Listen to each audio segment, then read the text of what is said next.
What is up, guys, and welcome back to the channel. Guys, this was requested to me. I had mentioned about some chocolate that I ate from Sweden, and I even had some people say that was even like, that was just a little, that's not even, still not even the best of the best in Sweden.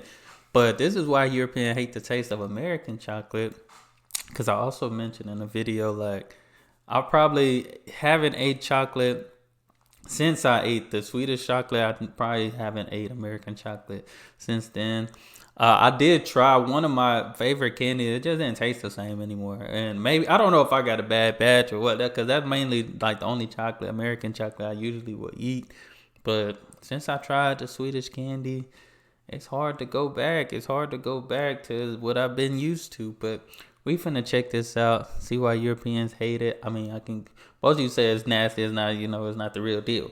But let's check this video out. Y'all hit that subscribe button, send down those recommendations, and let's see. While us Americans are mindlessly chomping away at our Hershey's bars, some of our friends across the pond are kinda disgusted by what we're eating, even though it tastes good to us. They've said American chocolate tastes like vomit and earwax, called it sour and bitter. I mean, how you know what earwax tastes like? Chocolate tastes like vomit and earwax, called it sour and bitter. People out there eating earwax? In some parts, it's a matter of taste, yes. But actually, there's a scientific reason why Europeans think our chocolate tastes so bad. First, we have to do some debunking. If you look at the nutrition labels of a European Cadbury bar and an American Hershey bar, this is what you'll see. All the ingredients. Let's see. Vegetable fat. I mean, I feel like the main thing is that artificial flavor. And I don't even know what that E word is. Oh, okay, they both got that. They both got that one. Get artificial? Listed by net weight. You may note that in the Hershey's bar, the first ingredient is sugar, but in the Cadbury bar, the first ingredient is milk. So you might think, bingo, there's the reason some Europeans say American chocolate is sickly sweet. But actually, you'd be wrong. In the US, milk is weighed in its evaporated, powdered state, while in the UK, it's weighed as a liquid. So actually, they're pretty much the same. The other main difference is that they use different emulsifiers, which smooth the chocolate. There it is. Hershey's uses soy lecithin and PGPR, while Cadbury uses E442 and E476. Again, this seems like a big difference. But actually, E476 is just the European name for PGPR. Wow, that's a mouthful. Another common argument you might hear is that there's a different amount of cocoa in American versus European bars.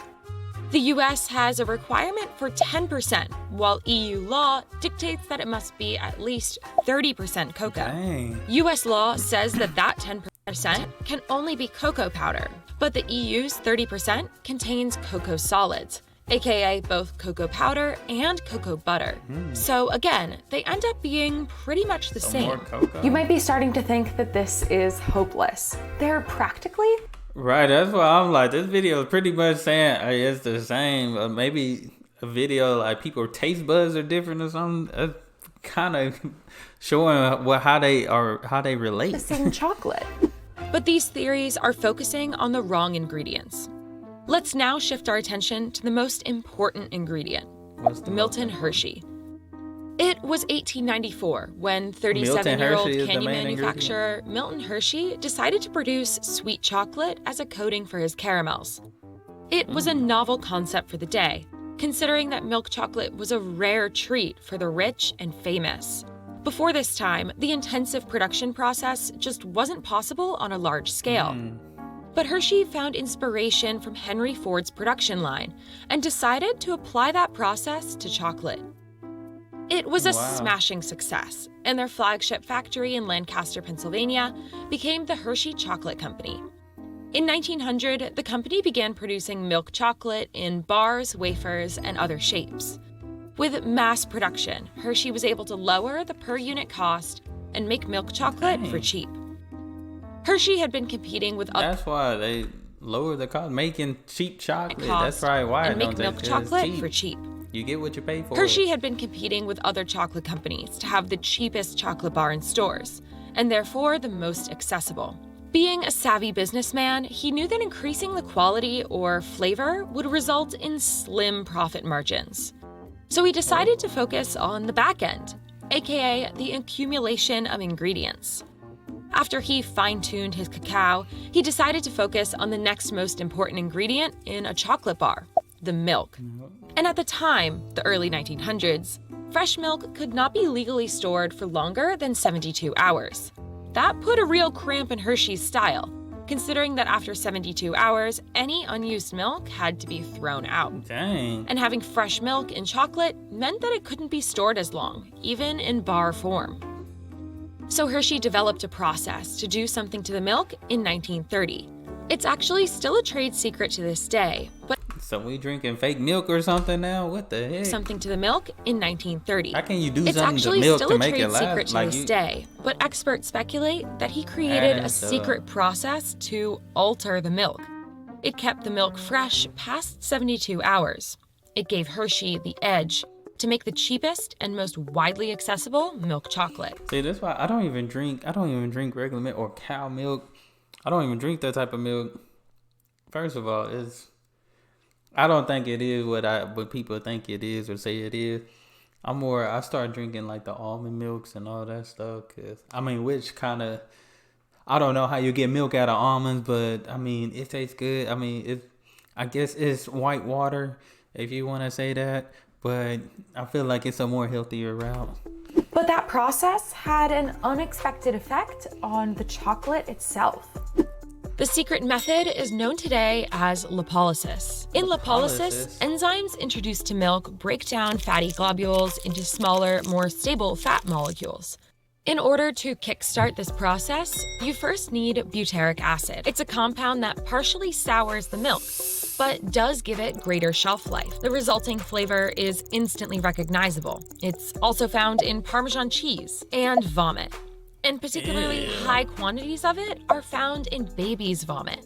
It's sour and bitter, sometimes in a good way, like pungent cheeses, and sometimes in a bad way, obviously. It was first discovered in 1814 by French scientist Michael Chevrel, who was interested in finding the chemical responsible for the smell of butter that had gone bad.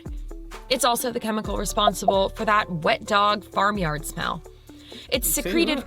What do they got? What do they got the U.S. eating? Like they got us eating like stuff. I don't know. It's also the chemical responsible for that wet dog farmyard smell. Just make me not It's even secreted from dogs' type. anal glands. So try not to think of that next time you eat a Hershey's Kiss. But don't worry, the butyric acid in chocolate is from milk. Today, European chocolates are preserved for similar amounts of time by using different chemical preservatives and specially sealed plastic packaging. But Cadbury still recommends that their milk chocolate is consumed within a year of it being produced. So does Hershey, so by now they're pretty similar. Lipolysis allowed Hershey's chocolate to take a resounding lead in the American chocolate wars. But World War II is what caused the taste of this chocolate to conquer American palates. What? During the war, Hershey's chocolate scored a coveted contract to make military D-rations for the American Army. By 1945, Hershey was producing around 24 million bars a week for soldiers. Oh my These bars were a staple in the diets of the hundreds of thousands of soldiers away at war. They were so beloved that Hershey was awarded 5 Army-Navy E-Production Awards. Dang. In contrast, Cadbury, Hershey's biggest European competitor, offered up its factory to make airplane parts and manufacture wartime supplies.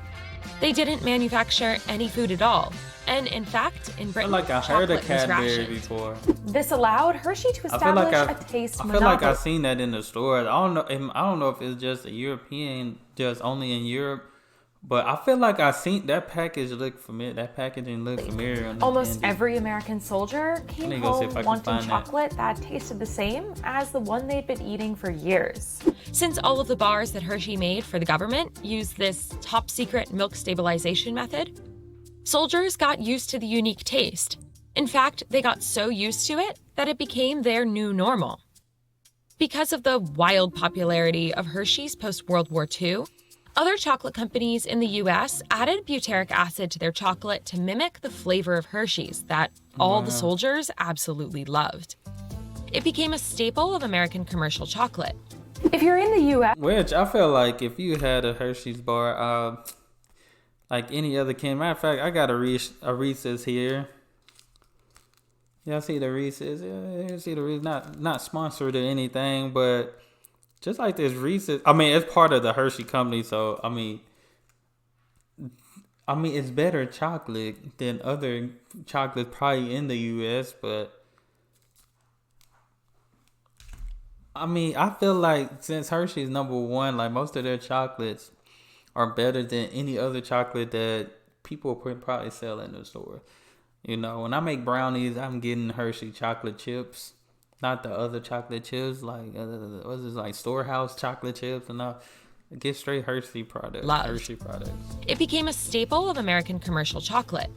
If you're in the US, like me, you probably don't even notice it when you're chowing down on that chocolate bar from CVS.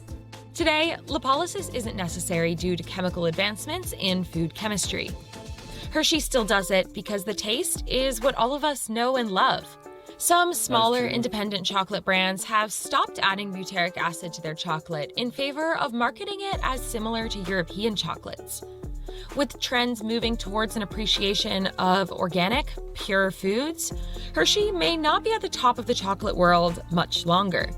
But it's hard to beat their super cheap, super accessible chocolate.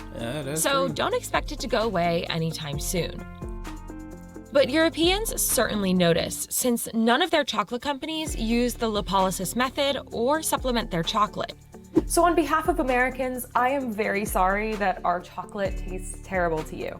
But it's not our fault. Thanks so much for watching, and let us know if you've ever tasted anything weird in your chocolate. I feel like it just kind of broke down. I feel like the title could have been different, I feel. But, I mean, I feel like she is right, though. Like, certain foods, after you eat certain things and then try something, it do taste different, like I said. Like, I feel like sometimes at stores, you got to look at those expiration dates and stuff like that. Because it might be a piece of candy that's up there that's been there on that shelf for a minute, you know. And now it smelled like the store. It'll hit... Shoot, it probably been in there so long, it done probably hit 2 seasons. So you probably got some candy that hit the fall and the winter, you know. So just gotta be careful of the different tastes. But I mean, what they explain, it make you not want to drink milk and eat butter. You know, if it's tasting like wet dog and armpit hairs, whatever they said. But y'all let me know what y'all think in the comments below. Hey, where you from? What's the best candy or best chocolate in your country? You let me know. Hey, maybe I can go order some and get some. But that's all I have for this video. Y'all hit that subscribe button, send down those recommendations, and y'all be blessed, be the best, and be you. I'm out.